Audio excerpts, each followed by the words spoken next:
और ये हमारा सेकंड चैप्टर चल रहा है यूनिट फर्स्ट का।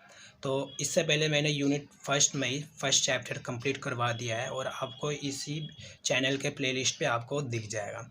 तो अगर आपने वो वीडियो नहीं देखा तो आप उस पे जाके उसको देखिए एंड आप उससे भी संप्रेषण के बारे में अच्छे से जानकारी प्राप्त करेंगे। तो बिना देरी किए हम अपने पार्ट नंबर सेकंड, जिसमें आपको पहले दिख रहा होगा संप्रेषण के विभिन्न मॉडल। तो मॉडल होते क्या वो उसकी बातें करते हैं। ठीक, तो सीधे साधारण शब्दों में हम कहें मॉडल प्रारूप होता है। प्रारूप मतलब ग्राफ्ट। हम अगर कोई भी विषय पढ़ाते हैं, जैसे हम जलवायु पढ़ाएं या हम कहें कि हमने हिंदी के पार्ट में किसी बच्चे को हम एक्टिविटी करवाते हैं, ठीक है ना। जैसा कि मान लो कि हमने कठपुतली बनवाए, ठीक, तो कठपुतली हमने चैप्टर पढ़ा है और उसका पपीज बनाए, पपी हमने बनाए, तो हमारा प्रारूप हो जाएगा। ठीक, उसी को हम मॉडल कहते हैं। तो आइए समझते हैं। मॉडल शब्द अंग्रेजी भाषा का जिसका आशय है किसी तथ्य, विचार, सिद्धांत को स्पष्ट करने या समझने की प्रक्रिया। यानी हम किसी भी तथ्य है, जो हमारी बातें हैं, जो हमारे विचार है या सिद्धांत है, उसको और स्पष्ट करने या समझाने की प्रक्रिया, यानी और अच्छे से समझाने के लिए हम कुछ डेमो सामने रखते हैं, डेमो दिखाते हैं, जिससे बच्चों को और अच्छे से समझ आ सके। संप्रेषण प्रतिरूप के अंतर्गत संप्रेषण की प्रक्रिया, स्वरूप और परिणाम आदि संबंधित तथा निहित रहते हैं। हिंदी में मॉडल के लिए प्रतिमान, प्रतिरूप, प्रारूप शब्द उत्पत्ति, यानी हिंदी में जो मॉडल शब्द है, जो अंग्रेजी शब्द का है मॉडल, उसको हम हिंदी में प्रतिमान, प्रतिरूप, प्रारूप से पुकारा जाता है हिंदी में। संप्रेषण प्रतिमान संप्रेषण की प्रक्रिया को प्रदर्शित करता है, यानी जो संप्रेषण है उसकी जो प्रक्रिया है उसको प्रदर्शित करना है, यानी सामने लाता है। एंड यहाँ से हमारा स्टार्ट होगा नेक्स्ट पॉइंट। जो संप्रेषण है हमारा जो संप्रेषण है उसके जो प्रतिमान है वो 4 प्रमुख कार्य करते हैं, ठीक है ना। जो मतलब प्रतिमान है वो 4 प्रमुख कार्य करते हैं। किसी भी हम डेमो, किसी भी हम जो चीज़ बना के दिखाते हैं बच्चों को, उसका मुख्य कार्य क्या होता है, ठीक है ना, संगठित करना। जो मॉडल होता है वो तथ्य आंकड़ों को व्यवस्थित कर उसके आपसी संबंधों को निर्धारित कर उसे सही रूप में अभिव्यक्त करने का काम करता है। यानी कि हम किसी भी तथ्य को पढ़ा रहे हैं या आंकड़ों को दिखा रहे हैं, तो उसको एक डेमो, उसको एक किसी मॉडल के थ्रू हम बताते हैं ना, किसी को या अपने टीचर को या आप किसी बच्चे को बताते हो या खुद करते हो, ठीक, तो उसको एक बिल्कुल सही रूप में समझने को अवसर मिलता है। एंड सेकंड पॉइंट हमारा होगा अनुमान योग बनाना, ठीक, यानी प्रतिरूप में भविष्य की संभावना की परिस्थितियों का अनुमान अनुभवित किया जा सकता है। उदाहरण के लिए मैं आपको बता देता हूँ, देखो जैसा कि कोई प्रतिरूप है, हमने किसी विषय पे लिया, ठीक है ना, हमने किसी विषय पे बात किया, ठीक, उसको हम जैसे मान लो हमने एक ट्री का मॉडल बनाए एंड आप उसको देखेंगे कि आप उसके भागों को अच्छे से जान सकोगे, कि इसके कितने अंग होते हैं, जड़ होते हैं, तना होता है, शाखाएं होती है, पत्ते होती है, ठीक, इसके बारे में आप डीपली से जान सकोगे और इससे आपकी नॉलेज जो है ना और अच्छे से आप उसको समझ सकोगे। क्योंकि जो किताबी नॉलेज होती है वो सिर्फ रटने वाली बात होती है, और जब आप प्रैक्टिकल कोई काम करते हो या प्रत्यक्ष रूप से किसी भी मॉडल को देखते हो ना, वो बहुत ही अच्छे से आप समझ जाओगे। मापन संबंधित कार्य प्रतिमान में विषय के स्तर के अनुरूप मापन में भी मदद मिलती है। इससे मुख्य 2 आधार हैं, गुणवत्तापरक और संख्यात्मक प्रस्तुतिकरण, ठीक है ना। चौथा हमारा था शोध संबंधित कार्य, प्रारूप के कार्य। चौथा हमारा होता है स्वतः शोध संबंधित कार्य, यानी स्वयं शोध करना है, रिसर्च करना, संबंधित कार्य से जुड़ी। प्रारूप के कार्य कारण की ऐसी पद्धति होती है जिसके द्वारा नवीन तथ्यों का शोध करने में मदद मिलती है, यानी हम नए नए तथ्यों को खोजते हैं, शोध करते हैं, ठीक, ये हमारा स्वयं शोध संबंधित कार्य होता है। एंड नेक्स्ट पॉइंट हमारा आ जाएगा संप्रेषण के विभिन्न प्रतिरूप या प्रतिमान या मॉडल, ठीक है ना। जैसा कि हम पहले मॉडल लेते हैं SMR। SMR का मतलब होता है सेंडर, मैसेज, रिसीवर, ठीक है ना। SMR ये आपके बुक में भी दे रखा होगा और बहुत ही भर भर के दे रखा होगा, ठीक। तो आप ये नोट्स आपके बुक से ही मैंने स्पेशली बनाया है, तो आपको ये नोट्स बहुत ही बेनिफिट पहुंचाएगा। अगर आपको ये ज़रा सा भी बेनिफिट पहुंचा है तो हमारे चैनल से जुड़े रहने के लिए हमारे चैनल को सब्सक्राइब कर दीजिएगा और बेल आइकन को ऑन कर लीजिएगा, जिससे हमारे नए नोट्स, नए वीडियो एंड नए लेटेस्ट न्यूज़ जो SOL से जुड़ी हो वो आपके पास तुरंत पहुंच सके। तो हम इससे शुरू करते हैं। ये जो है रेखीय संप्रेषण प्रतिरूप है, ठीक है ना, जिसमें संदेश करने वाला संप्रेषक होता है, यानी जो संदेश को भेजता है, और संदेश होता है, और जो संदेश प्राप्त करता है यानी प्राप्तकर्ता प्रधान 3 तत्व होते हैं इसमें। क्या है? SMR यानी सेंडर, मैसेज और रिसीवर, संप्रेषक, संदेश और प्राप्तकर्ता, ठीक है ना। ये जो प्रतिमान है अन्य संप्रेषण का मूलधर आधार है, यानी यहीं से शुरू हुआ, इसी ने सब अलग अलग मॉडलों को जन्म दिया, ठीक है ना। अब यहाँ बात करते हैं जो अरस्तु का संप्रेषण मॉडल है, यह 2000 साल पहले माना जाता है, यानी कहा जाता है कि यह 2000 साल पहले ही अस्तित्व में आया, ठीक है। इसमें क्या होता है? इसमें 5 तत्व महत्वपूर्ण होते हैं। पहला, वक्ता, जो मैं हूँ, जो मैं आपको संदेश बता रहा हूँ, यानी मैं, ठीक। संदेश, मैं आपको कोई संदेश पढ़ा रहा हूँ, ये मेरा संदेश हुआ। अवसर, मैं किस अवसर से आपको पढ़ा रहा हूँ, वो हुआ। श्रोता, आप। और प्रभाव, आप मेरे इन बातों से कितना प्रभावित होते हैं, वो, ठीक है। उस समय विचारों के प्रचार प्रसार का प्रमुख साधन साधु संत, साधु महात्मा और उनके उपदेश करते थे। यानी जिस समय अरस्तु थे उस समय तो आपको पता है ना मोबाइल हुआ होगा, ना इंटरनेट था, ना कोई भी चीज़ ना था, ईमेल, ना फ़ोन, ना टेलीविज़न, ना कुछ भी नहीं था। तो सोचिए उस समय मतलब लोगों को जागरूक करने के लिए क्या होता था, ये 5 तरह के तत्व होते थे। इसमें जो साधु संत महात्मा सब थे, व्यक्ति जो थे, जो थोड़ी सी पढ़े लिखे थे, थोड़ी क्या बहुत ही पढ़े लिखे थे, संत साधु जो थे, वो अपनी बातों को अपने धार्मिक प्रचार करने के लिए इसी मॉडल का प्रयोग किया करते थे। एंड हमारा थर्ड मॉडल आ जाएगा हेलांड डी लासवेल का संप्रेषण मॉडल। ये मीडिया क्षेत्र के अधिवक्ता थे, ठीक है ना। अधिवक्ता यानी मीडिया क्षेत्र में ये एक बहुत ही अच्छे अधिवक्ता थे। संप्रेषण व्यक्ति के विचार, कार्य, आचार, व्यवहार और तौर तरीके को परिवर्तन करता है। आपको पता है कि जो संप्रेषण होती है, जो बातचीत होती है, वो व्यक्ति में बहुत ही परिवर्तन लाता, प्रभावित करता है। यह संप्रेषण पर जो इनका जो प्रतिमान है, प्रतिरूप है, वो 1948 में प्रस्तुत किया गया था, यानी सबके सामने रखा गया था। इसमें संप्रेषक यानी कौन, ठीक, कौन, क्या यानी क्या संदेश है, कौन संदेश को भेज रहा है, क्या संदेश है, किस माध्यम से कहना चाहता है वो, यानी चैनल, और किससे यानी किससे कहना चाहता है, उसका रिसीवर कौन है, उसको प्राप्तकर्ता कौन है, और वो मैसेज से प्रभावित है या नहीं है, किससे प्रभावित है वो, ठीक है ना। ये है 5 मॉडल है, यानी कौन, क्या, किस माध्यम से, किससे, और किससे प्रभावित है वो, ठीक है ना। ब्रोडोक का संप्रेषण प्रारूप, इसमें आपको देख रहे होंगे, आप अपने अगर बुक खोलिएगा ये वाला हिंदी का, तो आपको इसमें कम से कम 8-9 प्रारूप दिख रहे होंगे, और आपको मैं इसमें कम से कम 3-5-6 प्रारूप करवाऊंगा जो इम्पोर्टेंस है, और आपके पेपर में लगभग 2 से 3 प्रारूप पूछ लिया जाता है।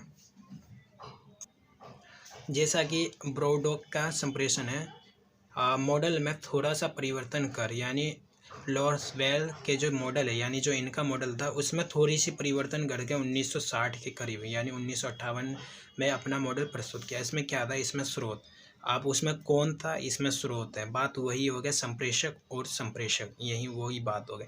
संदेश, ठीक, चैनल, ठीक, रिसीवर, परिस्थिति, ठीक, परिस्थिति किस परिस्थिति में बात करता है वो, और यहाँ प्रभाव है, यानी उससे प्रभावित होता है, ये हमारा लास्ट में आ जाएगा। उससे पहले हमारा उद्देश्य किस पर्पज़ से ये मतलब बातें सूचना है, तो हम इसको शॉर्ट फॉर्म में याद कर सकते हैं, SMCHRSPE, यानी सेंडर, मैसेज, चैनल, रिसीवर, परिस्थिति यानी सिचुएशन, पर्पस और इफेक्ट। आई होप कि आपको ये वीडियो, ये नोट्स समझ आ रहे हो। अगर कोई भी परेशानी हो तो हमें कमेंट करके ज़रूर बताइए एंड हमें फीडबैक ज़रूर दीजिएगा। फीडबैक देना हमें भूलिएगा नहीं। इससे क्या होगा कि मुझे मेरे जो पढ़ाने की स्किल्स है, जो क्षमताएं हैं, कौशल है, उसमें इम्प्रूवमेंट आएगा और आपको और बारी अच्छे से समझा सकूँगा मैं। तो आइए शुरू करते हैं हमारा नेक्स्ट मॉडल, बीवर का संप्रेषण मॉडल। सेंसन और बीवर का संप्रेषण मॉडल, ठीक। इनका संप्रेषण मॉडल दूरसंचार की समस्या को ध्यान में रख कर किया गया। दूरसंचार यानी फ्यूचर। इन दोनों ने टेलीफोन संबंधित संप्रेषण प्रक्रिया के आधार पर 1950 में अपना संप्रेषण प्रारूप प्रस्तुत किया, यानी फ़ोन से संबंधित, ठीक है ना। इस प्रारूप के अनुसार संदेश श्रोता तक सही तभी पहुंच पाता है जब माध्यम में कोई शोर शराबा न हो। अगर कोई शोर शराबा हो, जैसे कि मैं आपको, हालांकि मेरे बैकग्राउंड में कई आवाज़ आ रहे होंगे तो, पर बहुत कम मात्रा में आ रहे होंगे। आपको पता है रोडों पे कितनी गाड़ियाँ चलती है, मतलब खुले वातावरण में भी इस बिल्डिंग से आवाज़ नहीं तो उस बिल्डिंग से आवाज़ आती रहती है। छोटे छोटे बच्चे रहते हैं घर में तो परेशान करते रहते हैं। तो अगर वातावरण अच्छा रहेगा, शोर शराबा कम रहेगा, तो आपको और अच्छे से समझ आएगा। अगर मैं आपको यही वीडियो में आपको शोर शराबे वाले एरिया में बना के दूँ, समझाऊँ, तो आपको और उतना समझ नहीं आएगा और आप फिर कमेंट में लिखिएगा कि सर हमें सही से समझ नहीं आया है। तो आई होप कि आप मेरे इस वीडियो में बैकग्राउंड आवाज़ बहुत कम आ रहा होगा। अगर आ भी रहा हो तो थोड़ी सी एडजस्ट कर लीजिए, क्योंकि साइड ही में ट्रांसलेशन का काम चल रहा है। थोड़ी सी बिल्डिंग तोड़ फोड़ की है उसका। इसमें क्या है, इसमें हमारा ये जो लंबाई है आपको दिख रहा होगा मॉडल, इसमें 5 चीज़ होते हैं, जिसमें बीच में हमारा शोर आ जाता है। जो हमारा स्रोत होता है, जहाँ जैसा जो संप्रेषक होता है वो प्रेषक यानी जो सूचना होती है, संदेश, संकेत, फिर शोर अगर हमारा बीच में आ जाता है तो ये हमें बाधा का करता है, जिससे हम समझने में थोड़ी सी परेशानी होती है और उसको समझने के लिए हम थोड़ी सी भूल भी कर सकते हैं। यानी अपने गंतव्य स्थल पे सही समय पे पहुँचिए, समय पे नहीं मतलब सही उसमें, बिल्कुल जिस भाषा में मैंने आपको समझाया उसमें, जिस अंदाज से मैंने बोला उसमें। एंड हमारा नेक्स्ट आ जाता है न्यूकॉम का ABX प्रतिरूप। उन्होंने सेशन और बीवर के एक रेखीय संप्रेषण परिरूप के विपरीत 1954 में अपना एक शोध an approach to the study of communication at नाम से प्रकाशित कराया। इससे न्यूकॉम का सामाजिक संदर्भ प्रतिरूप त्रिकोणीय है, यानी एक त्रिभुज आकार का, जो आपको यहाँ दिख रहा होगा। इसमें क्या है, इसमें सामाजिक संदर्भ दिख रहा है आपको, ठीक। सोशल कॉन्टैक्ट, संचारक यानी जो कम्युनिकेटर होते हैं, जो बातें करते हैं, और यहाँ पे सेम वही होगा। ए में भी आपका संचालक होगा, बी में भी आपका संचालक होगा, एक्स में भी आपका संचालक होगा, ABX ये होगा। इस परिरूप में ए और बी संप्रेषक यानी कम्युनिकेटर तथा एक्स सामाजिक संदर्भ, यानी हम सामाजिक संदर्भ में बात कर रहे नहीं हुआ वो हो जाएगा, जिसमें संप्रेषण की प्रक्रिया चल रही हो।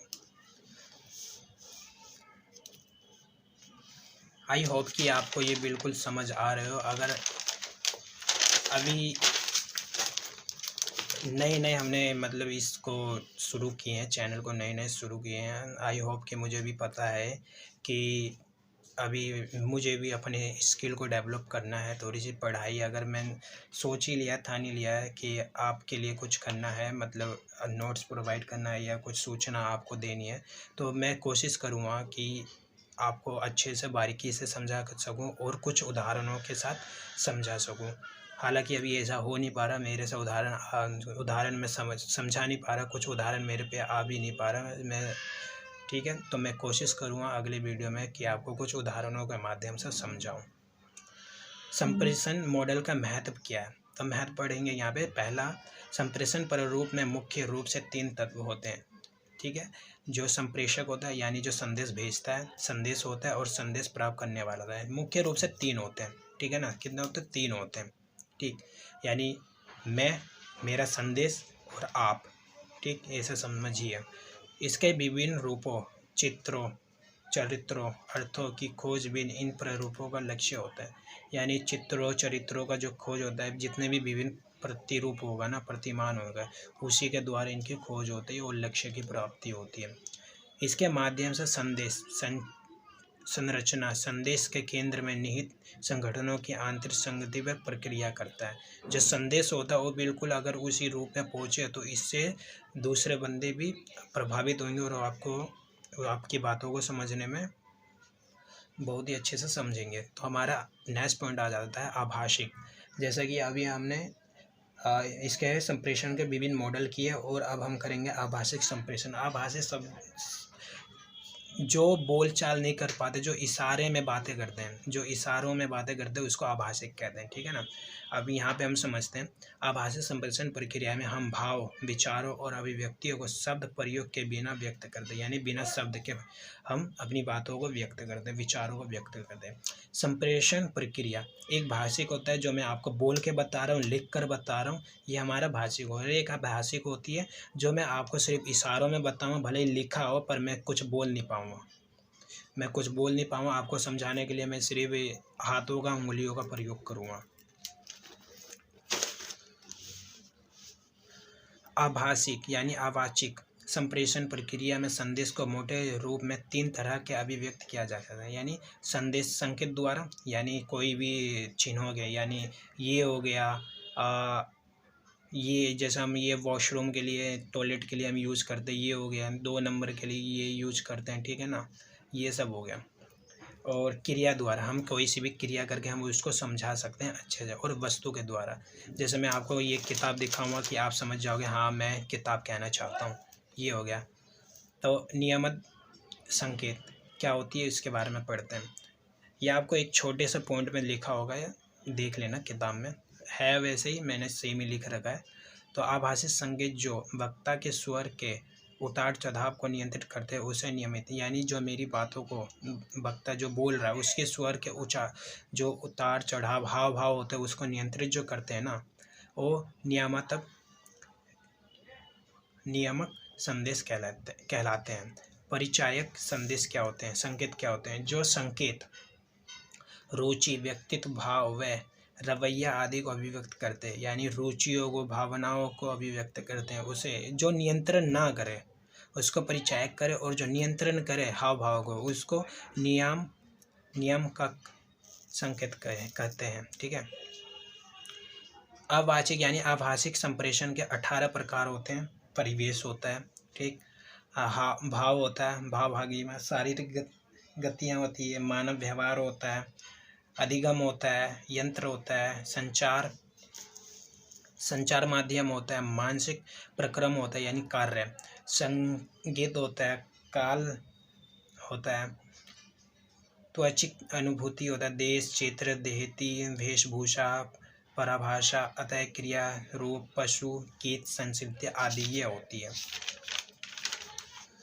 तो ये हमारा यूनिट 1 ख़त्म हो गया, एंड हम आपके लिए नेक्स्ट वीडियो में यूनिट 2 लाएंगे।